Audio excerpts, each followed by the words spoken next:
एक छोटे से सुंदर गांव में सुंदरी नाम की एक बहुत अमीर और सुंदर चिड़िया रहती थी।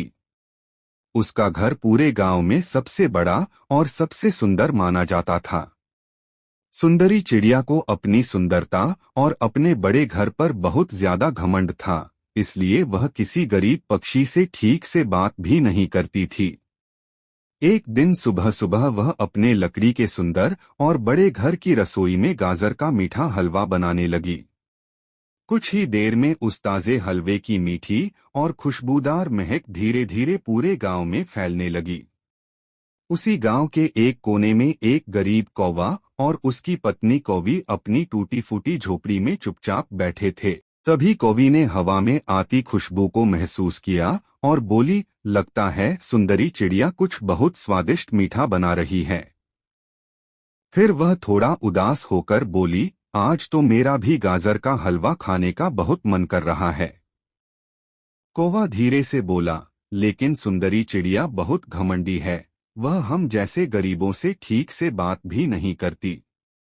कौवी ने उम्मीद से कहा, फिर भी तुम एक बार उससे थोड़ा सा हलवा मांगकर देख लो। अपनी पत्नी की बात सुनकर कौवा धीरे धीरे उड़ता हुआ सुंदरी चिड़िया के बड़े घर की ओर चल पड़ा। वह चुपके से जाकर खिड़की के बाहर बैठ गया और अंदर झांककर देखने लगा। फिर कौवा धीरे से बोला, सुंदरी बहन, मेरी पत्नी बहुत भूखी है, थोड़ा सा खाना दे दो। यह सुनते ही सुंदरी चिड़िया गुस्से में बोली, जाओ यहाँ से, मेरे हलवे पर नजर मत लगाओ। बेचारा कौवा बहुत दुखी हुआ और चुपचाप वहां से उड़कर वापस चला गया। वह अपनी झोपड़ी में पहुंचा और कौवी को पूरी बात उदास मन से बता दी। यह सुनकर दोनों बहुत दुखी हो गए और भूखे ही अपने घर में चुपचाप लेट गए। उधर सुंदरी चिड़िया का मीठा गाजर का हलवा पूरी तरह तैयार हो चुका था। जब वह खुशी खुशी हलवा खाने आई तो देखा कि हलवा पूरी तरह जल चुका था।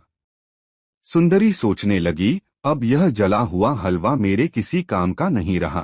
फिर उसके मन में ख्याल आया, क्यों न यह गरीब कौवे को दे दूं।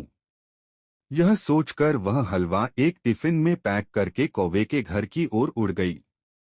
जब वह वहां पहुंची तो देखा कि कौवा जोर जोर से रो रहा था, क्योंकि उसकी प्यारी पत्नी कौवी भूख की वजह से मर चुकी थी। यह देखकर सुंदरी चिड़िया की आंखों में आंसू आ गए और वह बोली, मुझे माफ कर दो भाई, अगर मैं कल थोड़ा सा खाना दे देती तो आज यह दुखद दिन नहीं देखना पड़ता। कौवा अपनी पत्नी को धीरे से पत्तों के नीचे रख देता है। फिर वह बहुत दुखी मन से वहां से दूर उड़ जाता है।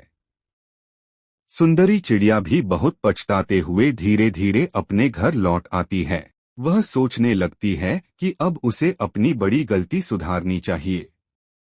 फिर वह रसोई में जाकर बहुत सारा खाना बनाने लगती है।